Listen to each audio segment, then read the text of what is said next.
시청자 여러분 안녕하십니까? 굿모닝 YTN 3부 시작합니다. 지난달 31일부터 단식을 이어가고 있는 이재명 대표의 건강이 악화하면서 민주당이 어제 비상의원총회를 열고 밤새 단식을 중단할 것을 설득했습니다.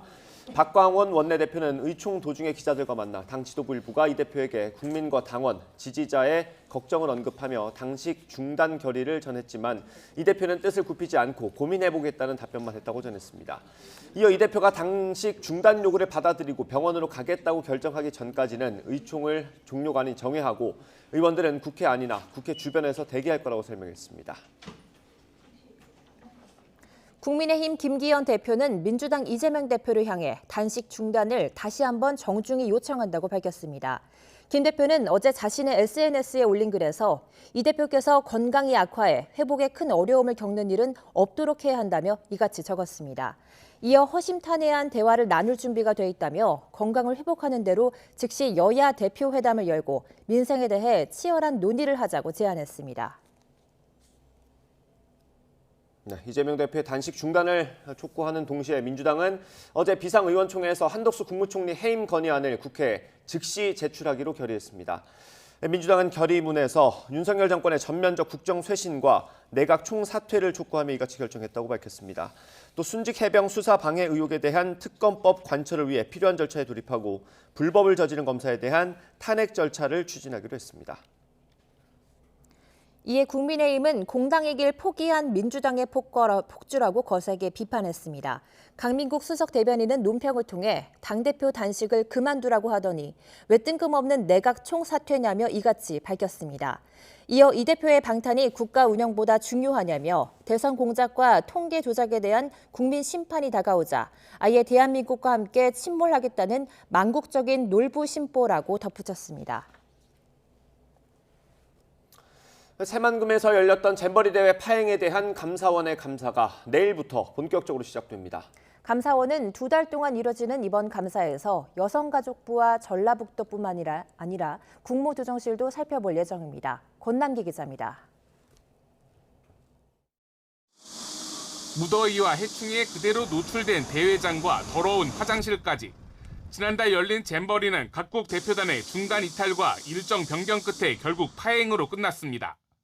The first is the sanitation. We were concerned that the toilets weren't being cleaned frequently enough. There wasn't soap in there and it wasn't safe and there was rubbish building up as well. 대회 이후 책임 논란이 커진 가운데 감사원이 오는 11월까지 2달간의 현장 감사를 벌입니다. 대회 주무부처인 여가부와 담당 지자체인 전북도 등의 감사 사무실을 꾸릴 예정입니다. 잼버리 조직위에 참가한 행안부, 문체부와 부지 매립에 관여한 농식품부, 대회 지원 전반을 조정한 국무조정실도 감사 대상으로 꼽힙니다. 한치의 소홀함도 없이 철저히 분석하고 성찰하는 시간을 갖도록 하겠습니다. 감사원은 뻘밭을 대회장으로 선정한 이유 등 새만금이 잼버리 개최지로 선정된 뒤 6년 동안의 준비 과정 전반을 살필 것으로 보입니다. 특히 최근 드러난 주먹구구식 수의계약 행태와 같은 예산 집행과 부실 운영도 감사 대상입니다. 예산 집행이 왜 제대로 안 쓰여지고 이렇게 파행을 이루게 됐는지 한번 면밀하게 따져볼 생각입니다.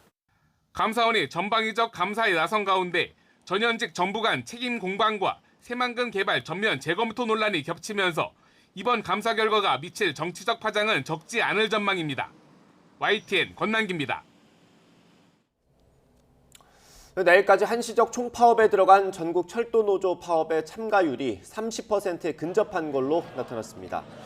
국토교통부는 어제 오후 1시 기준으로 출근 대상자 26,809명 가운데 7,766명의 파업에 참가해서 참가율은 29%로 집계됐다고 밝혔습니다. 오후 3시 기준으로 보면 열차 운행률은 평시 대비 70.8%로 그치고 열차 10편 가운데 3편이 멈췄습니다. 국토부는 주말에는 출퇴근 시간대 집중 운행 대신 혼잡도 상황에 따라 열차를 탄력적으로 운영하고 있다고 설명했습니다. 전국철도 노동조합 총파업 결의대회에서 경찰과 몸싸움을 벌인 민주노총 간부가 연행됐습니다.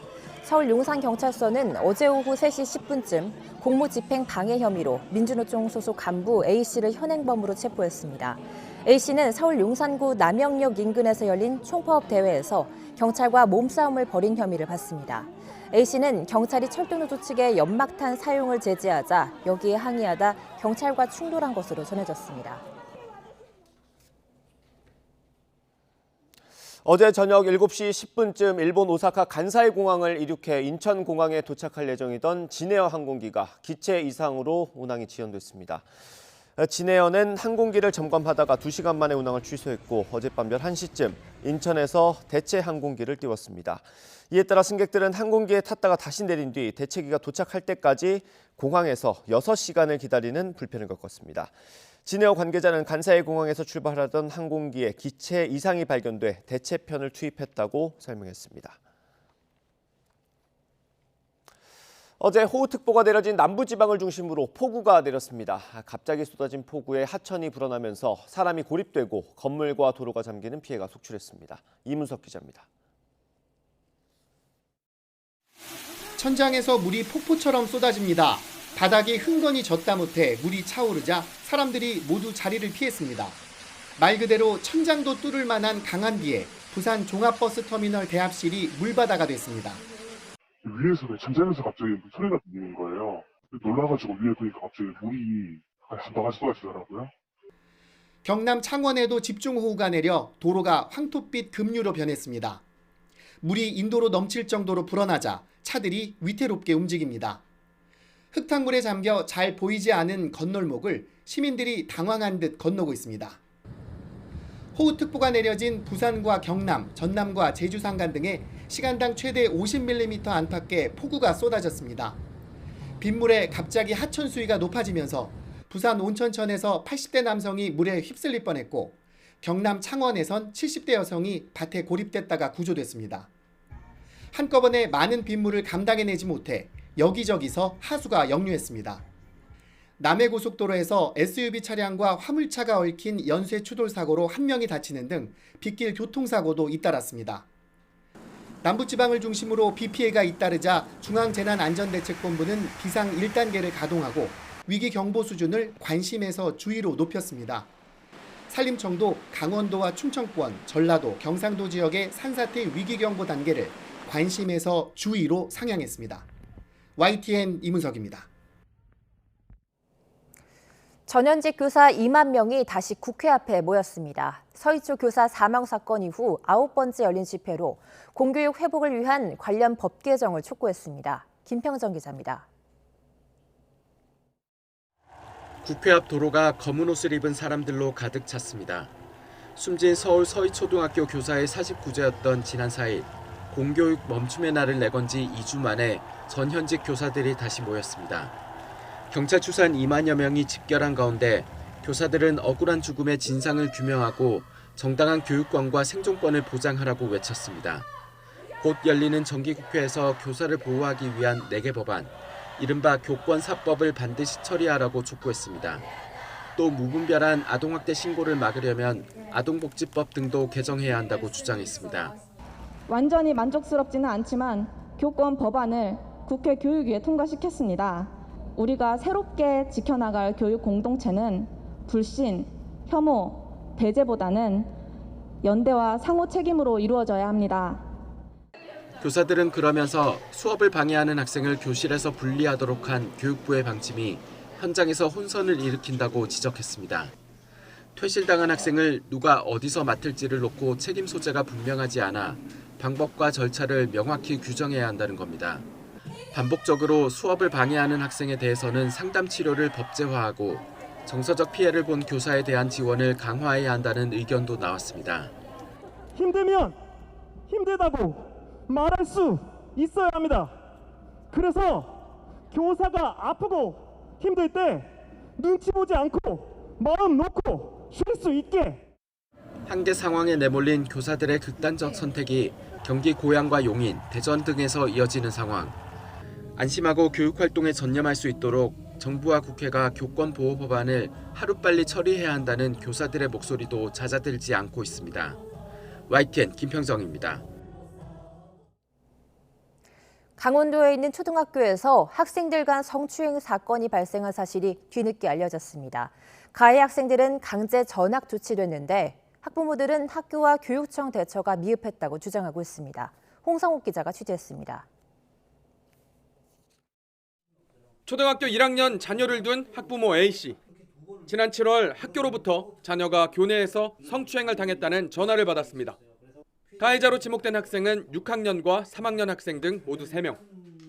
집사람하고 저하고 학교를 갔더니 교사 선생님이 저희 아들이 이런 성추행해갖고 좀 심하게 당했다.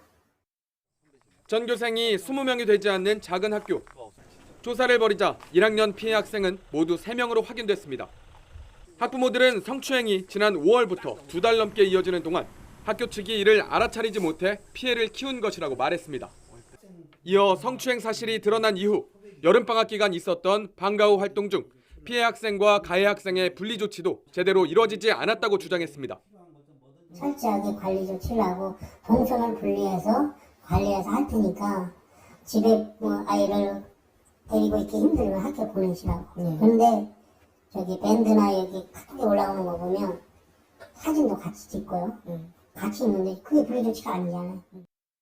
학교 측은 교장이 내릴 수 있는 분리 조치는 사흘이 전부고 방학 중 방과 후 활동은 학교 교육 과정이 아니라 어쩔 수 없었다고 해명했습니다. 학폭의 결과 가해 학생 3명은 2학기 시작과 함께 전학 조처됐습니다. 하지만 피해 학생들은 여전히 트라우마에 시달리고 있습니다. 상담 결과 부정적인 경험으로 극도의 불안함을 느끼고 대인 기피증까지 생겨난 것으로 확인됐습니다. 피해 학생 부모들은 교육당국이 사건을 쉬쉬하고 덮기에 급급했다며 이에 실망했다고 밝혔습니다. 무엇보다 가해자 역시 심리치료가 필요한 어린 학생이고 또 다른 피해가 발생할 수 있다며 더 세심한 관심과 대처가 필요하다고 덧붙였습니다. 평생 죽을 때까지 트라우마를 갖고 간다. 반드시 치료를 해야 된다.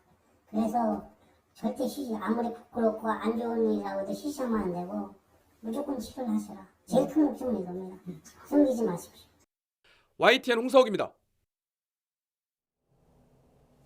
전남 영암에서 일가족 5명이 숨진 사건을 수사 중인 경찰은 50대 가장이 가족들을 숨지게 하고 자신도 극단적인 선택을 한 것으로 보고했습니다. 경찰은 어제 아버지인 59살 김모 씨의 시신을 부검한 결과 약독물에 의한 사망으로 추정된다는 구두 소견을 받았습니다. 경찰은 김 씨의 아내와 중증 장애가 있는 20대 아들 3명에 대해선 흉기에 찔려 숨진 것으로 보고했습니다.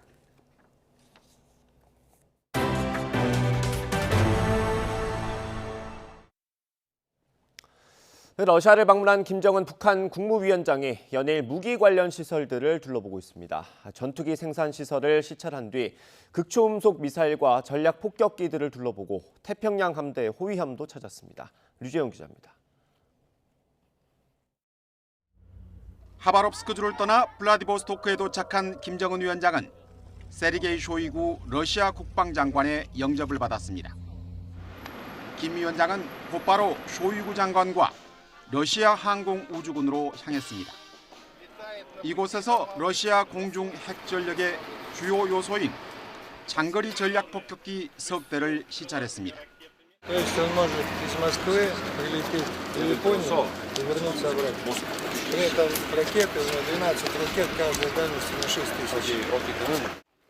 이어 수호이 34 등 러시아 공군 최신 전투기들도 둘러봤습니다.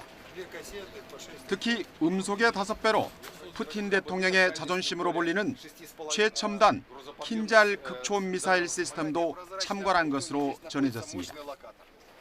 김 위원장은 참관 내내 허리를 숙여 살피거나 질문을 하는 등 많은 관심을 보였습니다. 항공우주군 시찰을 마친 김정은 위원장은 태평양 함대의 대잠 호위함으로 이동해 해군 총사령관으로부터 올해 발사관과 대잠 무기에 대한 설명을 들었습니다. 김 위원장은 이 과정에서 북한이 최근 진수한 첫 전술 핵 잠수함을 언급하기도 했습니다.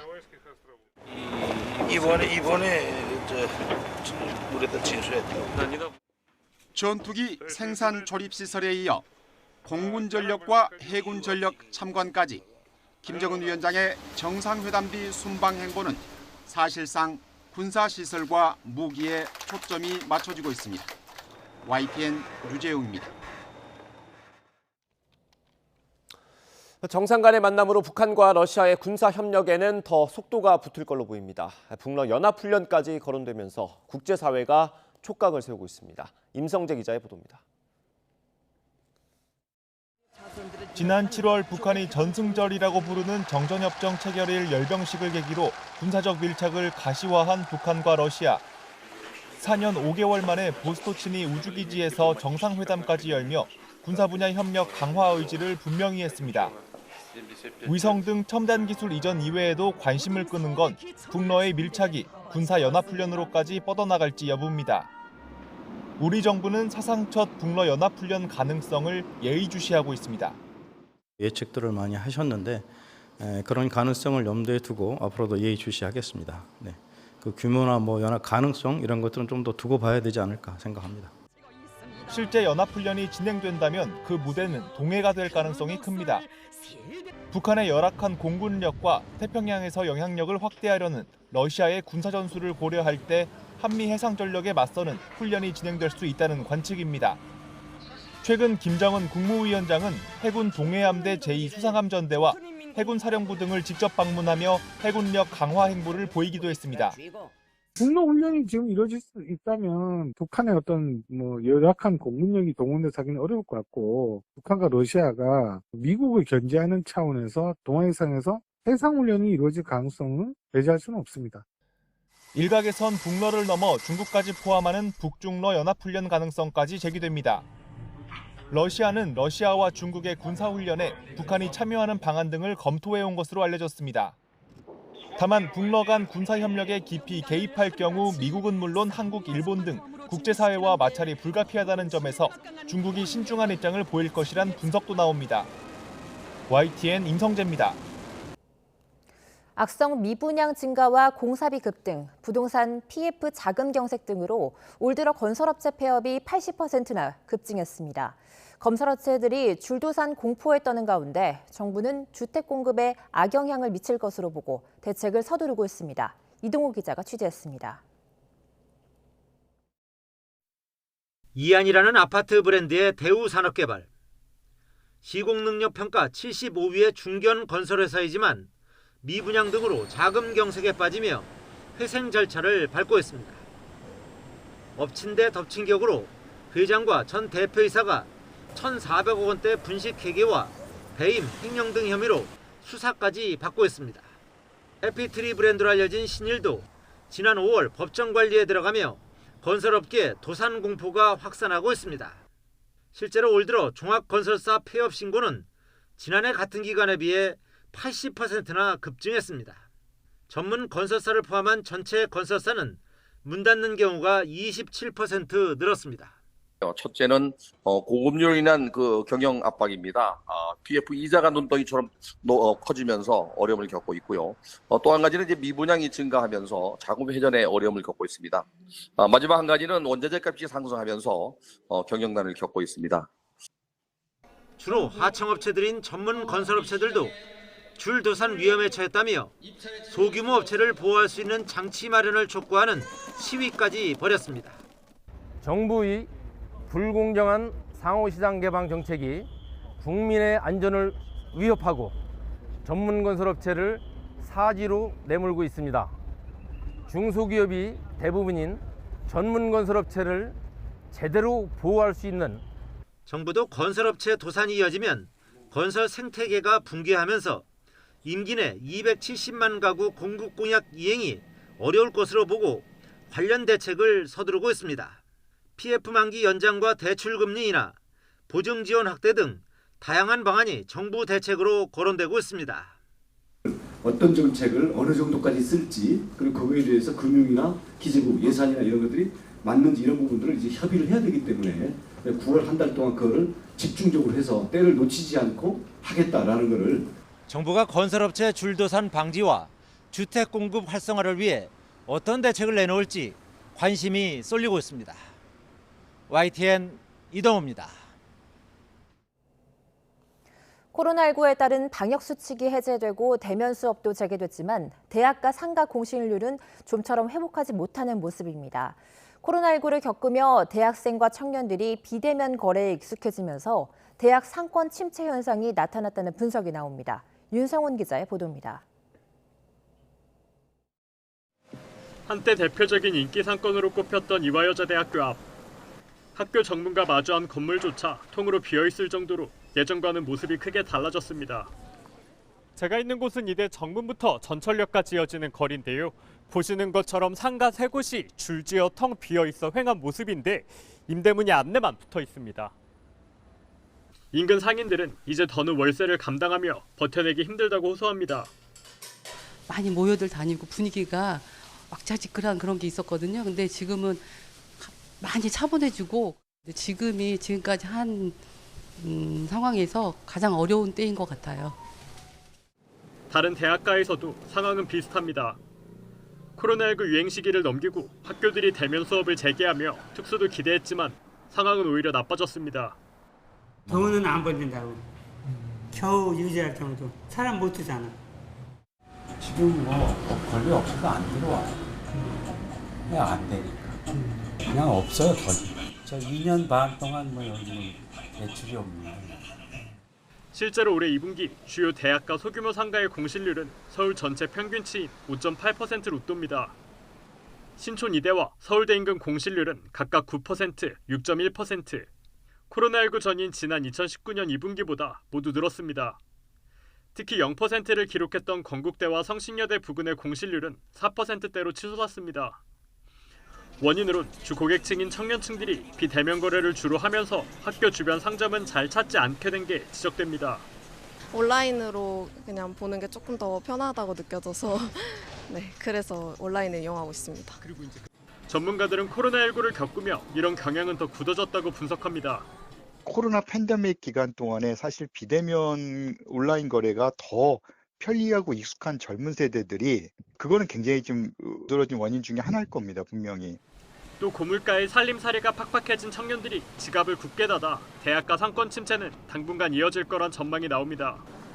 YTN 윤성훈입니다. 개 식용 문제를 둘러싼 사회적 논쟁이 여전한 가운데 정치권이 한 목소리로 식용 금지 입법 추진을 강조하고 있습니다. 여야가 공감대를 형성한 만큼 국회 문턱을 넘을 가능성이 커 보이는데 변수는 관련 업계의 반발과 보상 문제입니다. 정현우 기자의 보도입니다. 동물보호단체 신고를 받고 출동한 소방대원들이 지렛대로 굳게 잠긴 문을 엽니다. 곧바로 수많은 개를 도축한 현장이 드러납니다.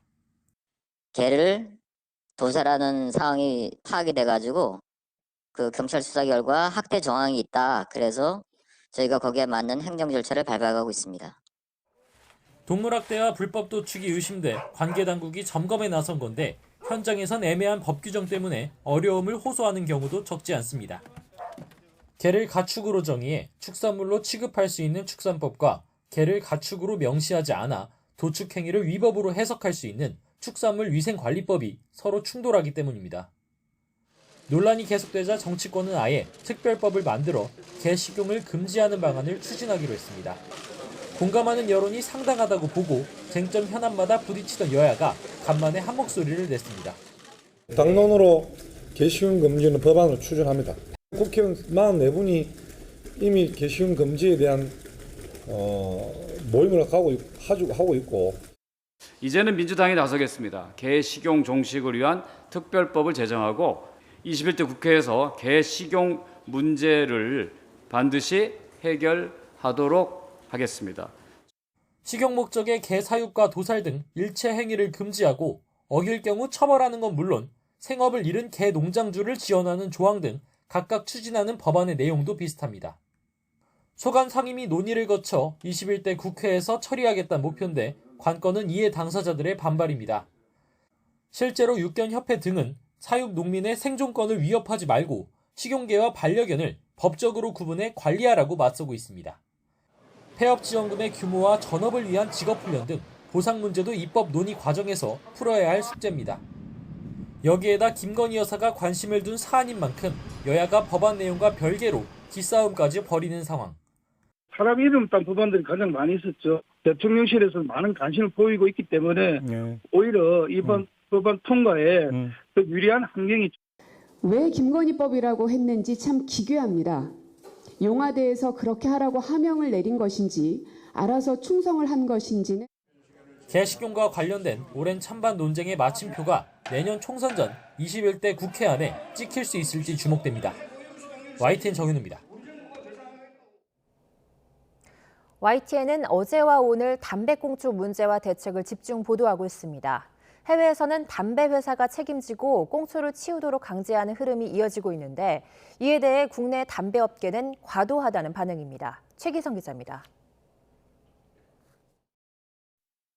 미국 캘리포니아주에선 꽁초 등 재활용 불가능한 상품을 제조사가 회수하도록 하는 내용이 담긴 법안이 발의됐습니다. 스페인은 꽁초 수거나 처리 비용을 담배 회사가 부담하도록 하는 규제 도입을 추진 중입니다. 유럽연합 EU는 담배 쓰레기 처리 비용을 담배 회사가 부담하도록 권고했고 프랑스도 생산자가 처리 비용을 내도록 하는 기구를 지정해 승인했습니다. 폐기물 부담금이 꽁초 수거 등에 바로 쓰이지 않는 한국과 달리 담배 회사가 직접 자금을 투입하도록 하는 겁니다. 담배 회사와 환경부에 어떻게 생각하는지 물었습니다. KT&G는 정책 방향이 결정되고 법제화되면 성실히 이행할 계획이라고 했습니다. 한국 필립 모리스와 BAT 로스만스, JT 인터내셔널은 한국 담배협회를 통해 입장을 전했습니다. 담배협회는 제조사의 별도 수거 책임까지 부담시키는 건 과도한 책임 부여라고 했습니다. 환경부는 담배꽁초 적정 수거 상황과 해외 도입 사례 등을 참고해 검토할 것이라고 밝혔습니다. 이와 별개로 담배 필터 일부를 재활용하는 방안을 연구 중인 곳도 있습니다. 호주에선 환경단체 차원에서 담배 필터에 들어가는 플라스틱 성분을 추출해 다시 쓰는 방법을 살펴보고 있습니다. 의자 좌판 받침도 만들고 테이블 상판도 만들고 그렇게 되더라고요. 우리나라처럼 좁고 어떻게 보면 담배꽁초를 더 수거하기 쉬운 환경인데 그냥 지자체도 귀찮고 그러니까 좀 안 하고 있는 거죠. 플라스틱 필터 대신 친환경 소재인 생분해성 필터를 쓰는 방안도 대안으로 떠오르는데 KT&G는 개발 초기 단계로 상용화 시점을 말할 수 없다고 했습니다. 환경부도 생분해성 필터 개발 예산을 편성한 적은 없습니다. YTN 최기성입니다. 우리나라 최초의 사제 김대건 신부의 조각상이 바티칸 성베드로 대성당에 설치됐습니다. 가톨릭 역사상 동양인의 성상이 이곳에 설치된 것은 처음입니다. 기정훈 기자가 보도합니다. 벽을 가리던 커다란 천이 벗겨지자 갓쓰고 도포두른 사제의 조각상이 나타납니다. 바티칸 성 베드로 대성당에 설치된 성 김대건 안드레아 신부의 성상입니다. 대성전 외벽에 동양인의 성상은 처음이고 또 수도회를 설립한 성인이나 성녀가 아닌 경우도 처음입니다. 두 팔을 벌려 모든 것을 받아들이는 모습을 표현한 높이 3.77m의 성상은 대성당 우측 외벽 벽가만에 자리를 잡았습니다. 프란치스코, 도미니코 등 유럽 수도회 설립자들의 성상 옆에 마지막으로 비어있던 자리입니다. 김대건 신부 순교 177년이 되는 날에 열린 성상 설치 특별 미사와 축복식에는 한국인 성도 수백 명도 함께했습니다. 염수정 추기경과 이용훈 주교 등 가톨릭계 인사들이 대거 참석했고 강승규 대통령실 시민사회 수석도 특사로 파견돼 참석했습니다. 김 신부의 성상 설치는 교황청 성직자부 장관으로 있는 유흥식 추기경의 건의로 이루어졌습니다. 유 추기경은 특히 다른 성상들과 조화를 위해 이탈리아 조각가들 가운데 공모하려던 바티칸을 설득해 국내 조각가인 한진섭 작가가 제작하도록 했습니다. 성상은 이탈리아 서북부 피에트라산타에서 8달 넘는 작업 끝에 완성돼 400여 킬로미터 떨어진 바티칸으로 옮겨와 설치됐습니다. 김대건 신부는 지난 1845년 우리나라 최초의 가톨릭 사제로 서품을 받고 선교 활동 중 체포돼 25살의 나이로 순교했습니다. 1984년 102명의 국내 순교자들과 함께 시성됐고 탄생 200주년이던 지난 2021년에는 유네스코 세계 기념인물로 선정되기도 했습니다. YTN 기정훈입니다. 한국전쟁 이후 우리나라 아이들 20만 명 정도가 해외로 입양됐는데 이 가운데 70% 정도는 미국으로 보내진 걸로 추정됩니다. 이런 입양 동포들을 위해 미국 휴스턴 한인들이 처음으로 축제를 마련했습니다. 안미향 리포터가 전해드립니다. 흥겨운 풍물놀이로 환영 인사를 대신합니다. 아름다운 자태를 선보이는 전통 춤사위에 관객들은 촬영을 멈출 수 없습니다. 휴스턴 한국전통무용단 한나래가 한인 입양인을 위해 마련한 문화공연입니다. 애초 2019년 열려던 이 행사는 갑작스러운 코로나19 확산으로 4년 만에야 열렸습니다. 저는 지금 텍사스 휴스턴 지역에 한인 입양인들이 모여 한국 전통 문화를 체험하고 정보를 공유하는 현장에 나와 있습니다. 한인 입양인들과 그 가족 50여 명은 유전자 검사를 통한 가족 찾는 법에 대한 정보를 나누고 있습니다. 한국 전쟁 이후 해외로 입양된 약 20만 명 가운데 70% 이상은 미국 입양으로 추정됩니다. 이처럼 미국 입양 비중이 큰데도 그동안 한인 입양인 정기 모임이 부족했고 입양 관련 정보를 공유할 마땅한 계기도 없다는 점에 착안해 텍사스 동포 사회가 자리를 마련한 겁니다. Traditional culture and educating people about that. And that's an important part of what we need to do in terms of bridging that gap of who they are now and who they were in the past. But it occurred to me that that was only a small part of what Korean adoptees needed. Who was a Korean adoptee, and she started sort of like explaining to us exactly what are the needs of Korean adoptees in terms of the emotional and also their desires. 이번 행사에는 한국 문화체험뿐 아니라 여러 단체가 입양인의 권리와 모국 방문 정보를 나누며 힘을 보탰습니다. 캘리포니아에서 온 한인 입양인 단체 회원은 한국경찰청이나 총영사관을 통해 유전자 검사를 진행한 사례를 소개하며 가족 찾기 방법을 공유했습니다. I have my adoption papers, what I have. Memories I remember, and I can remember it as if I did it yesterday. I was a little girl, there was a well in the middle of the orphanage, and I would take a cucumber. I want to know who I am, who that 6-year-old little girl is, and where she came from. I know my last name, Kim, is my biological father's, and my biological mother's is Lee. The orphanage did give me the name In-suk Lee when I was under their guardianship. I am going to try to get a DNA test done through the consulate here in the U.S. to get my DNA sent over to the Korea database bank to hopefully get a match and hopefully find my biological relatives. 주최 측은 이번 행사를 시작으로 한인 입양인 가족이 함께 즐기고 모국과의 연결고리를 유지하는 모임을 꾸준히 이어갈 계획입니다. 특히 입양 동포들이 실제 한국 가족과 만났을 때 잘 소통하기 위해 한국어와 한국 문화를 익히는 데 관심이 큰 점을 고려해 지원을 집중할 예정입니다. The hardest thing is the language. There is definitely a language barrier, and I would say if you have any inkling of finding family at some point in your future, start learning the language now. I was found in Jangwoo, left at the children's home there in 1983. And I am looking for my birth family. I've been thinking about you and praying for you my whole life. And I submitted my DNA to the police station.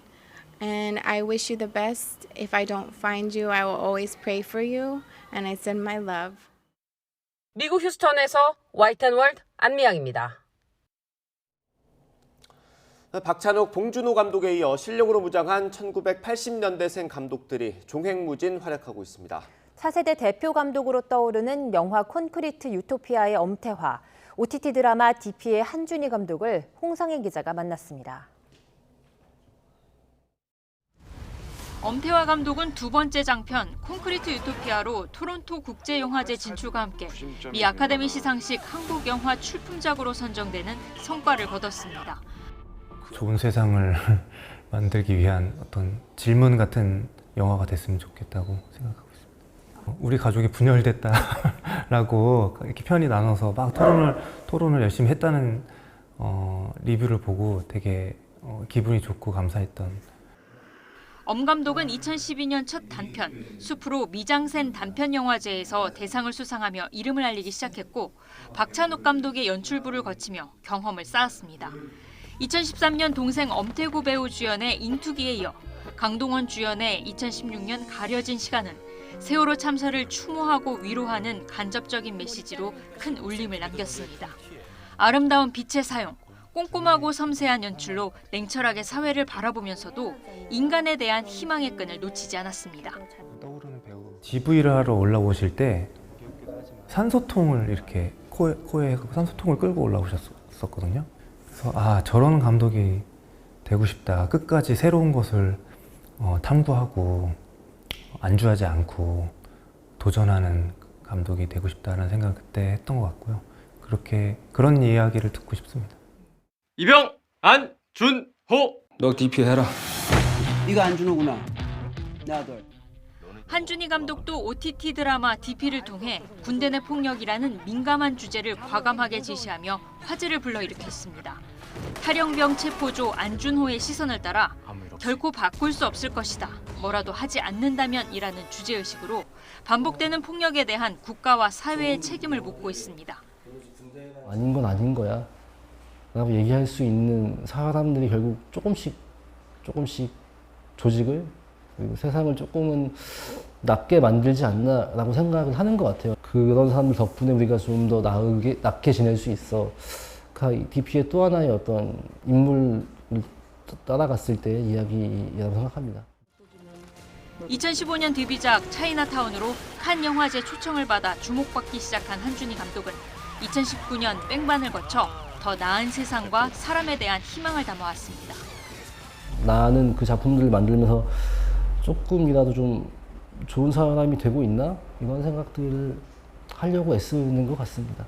지금은 부족할 수 있지만 재미있는 영화들을 많이 만들었던 사람으로 기억될 수 있으면 그보다 행복한 건 없을 것 같습니다.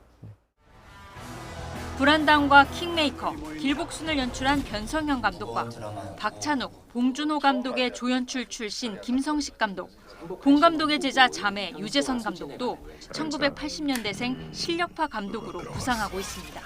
YTN 홍상입니다.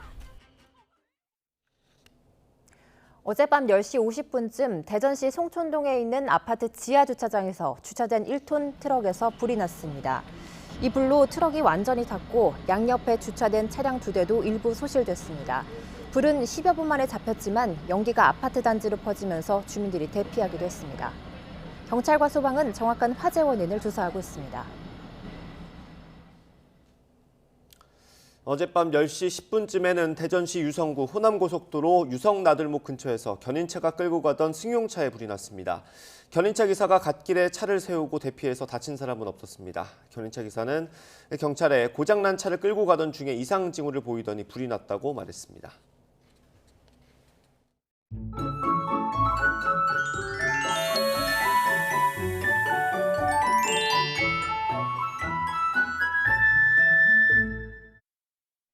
현재 영남 동부를 중심으로 비가 오고 있습니다. 특히 영남 해안에는 호우주의보가 내려진 가운데 부산에는 시간당 50mm 안팎의 물폭탄이 쏟아지고 있는데요. 오늘 오전까지 경남 해안의 많은 곳은 100mm 이상의 집중호우가 예상됩니다. 이 비는 오전에 서쪽 지방부터 그치겠는데요. 하지만 대기 불안정으로 오늘 오후부터 밤사이 소나기가 지나갑니다. 내륙을 중심으로 소나기 예상되니까 우산 챙기시길 바랍니다. 현재 기온은 서울이 22.3도, 안동이 22.1도고요. 낮 기온은 어제와 비슷합니다. 서울 28도, 대구가 29도로 예상됩니다. 화요일에는 수도권과 영서를 중심으로 비 예보 들어있습니다. 날씨였습니다. 이상으로 굿모닝 YTN 모두 마치겠습니다. 잠시 후 YTN 뉴스와이드가 이어집니다. 고맙습니다.